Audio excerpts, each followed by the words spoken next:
Hey everyone, Indian stock market has been correcting and consolidating for almost 4 months now and is really testing the patience level, especially for those who have started investment recently and have not seen such phase of slowdown in the past. So first of all, these corrections and consolidations are part of stock market journey. Equity market never generate linear returns. It's always volatile. So this correction is not a surprise. The bigger question here is, how long can we expect this correction or consolidation to last? It's already been 4 months. Can market continue to fall for the next 6 to 8 months? Or can the market jump from current levels? I'm sure you all would be facing this dilemma, because if we can get this answer, we can decide whether it is a good time to deploy money or should we wait for more correction.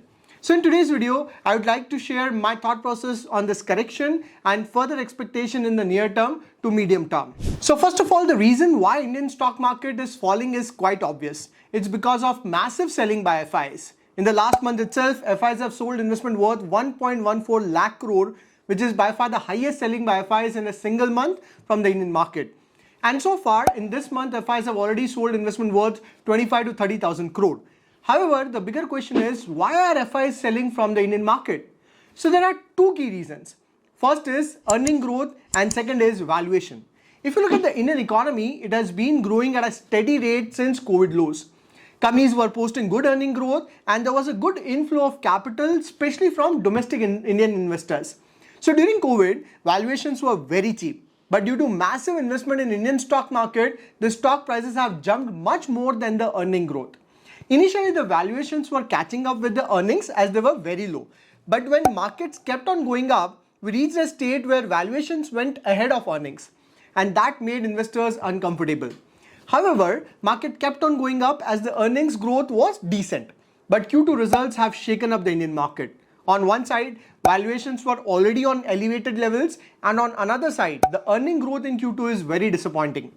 There's a clear sign of slowdown in earning growth in Indian economy across sector. Of course, this is temporary. Long term, we have a fantastic growth story ahead. So you can look at auto sector where there's a clear inventory piling up, which is clearly visible in the Q2 number in top auto companies across two-wheeler and four-wheeler. Then FMCG sector growth is also reduced, that clearly suggests a slowdown in consumption, which is again visible in the Q2 numbers of top Indian companies. On top of this, we are facing a massive NPA problem in the microfinance sector where people from lower strata of society have taken multiple unsecured loans and are now struggling to pay back. Overall, Q2 results were quite disappointing with fall in earning growth. And since Indian markets were trading at higher valuation, FIs have done massive selling. The question is, how long can FIs continue to sell? Because that would play a key role in deciding the fate of Indian stock market in the near term. The good news is that domestic investors are still holding the ground firmly with monthly SIP crossing 25,000 crore mark in October month. So going forward, two things would be very crucial for the Indian stock market. First is earning growth. If earning growth can recover in Q3, then markets can cheer it and FIs may consider reducing the outflow or can even invest in the Indian market. And second factor is going forward, how domestic investors react to this situation would play a very important role. If domestic investors continue to buy the dip and keep increasing the SIP, it would give a good support to the market. So even if FIs continue their selling, Indian market won't see a sharp correction. It may continue to consolidate though. But for domestic investors to keep investing, they also need some moral support in terms of good earning growth. If earning growth continue to slow down in coming Q3 and Q4 quarter, it can create a very difficult situation where FIs may continue selling from the Indian market and even domestic investors may start panicking. That won't be a good situation for the Indian stock market. Now, as far as management commentaries are concerned, it does not look like the situation would easily improve in Q3. Auto sector continue to face the inventory challenge, microfinance problem is not yet resolved, and there can be more slippages in provisioning in Q3 and Q4 quarter. And the FMCG sector can also continue to see slowdown.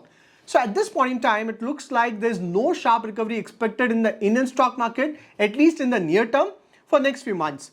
But then if you look at the bigger picture, market has generated a lot of return in the last few years, and in the last few months, it was really a struggle to identify good companies that are available at good valuation.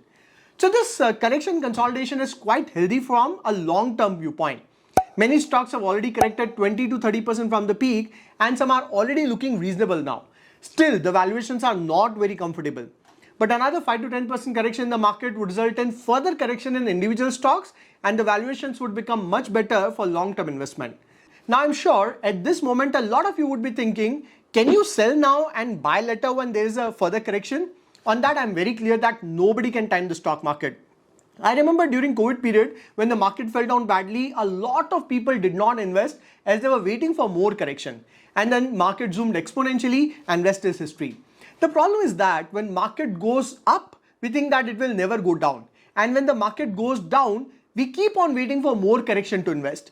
But the fact is that nobody can time the stock market.